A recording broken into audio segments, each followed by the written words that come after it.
Welcome back. We are doing chapter 9 of Harry Potter and the Prisoner of Azkaban. We're annotating.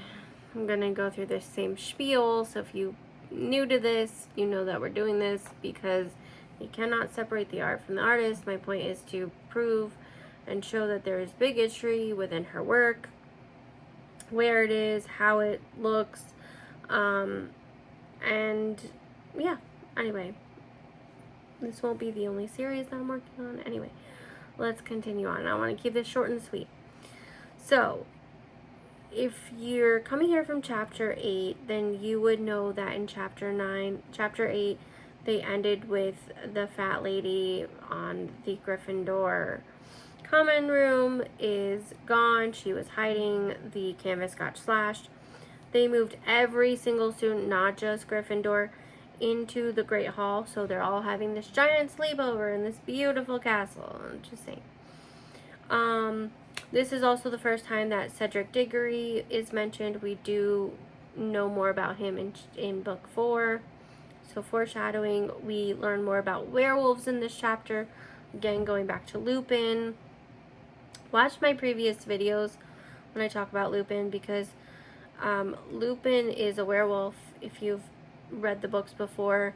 But we learn about werewolves specifically from Snape, who, as I mentioned in chapter 8, is ableist. He does, I mean, first of all, the guy is a terrible teacher.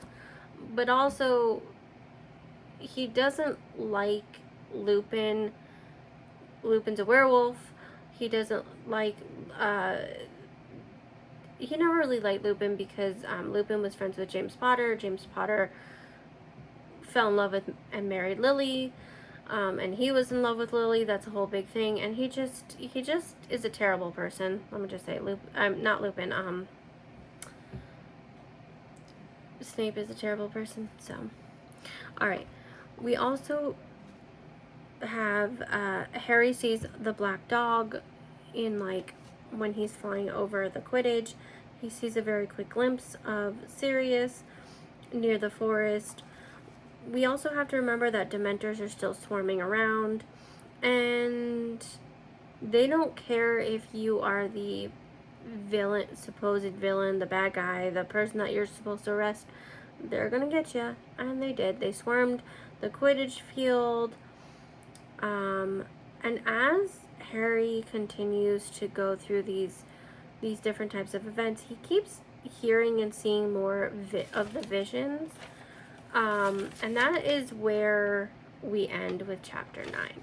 So we see that Harry not only hears more of his mother's screams, but he also sees the flash of light.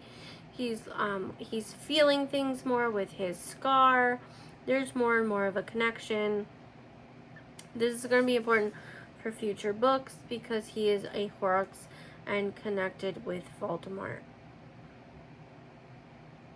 Okay, so like I said in chapter 8, no, in chapter 7, I said the Dementors are like the police.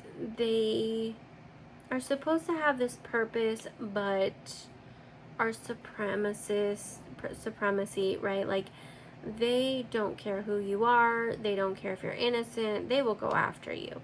Now, I'm not saying that's every policeman, policewoman out there, but the whole premise of policing in the United States was based off bigotry, was based off racism, and it continues to do so. Let's just be real. Alright, that being said, I'll see you for the next video in chapter 10.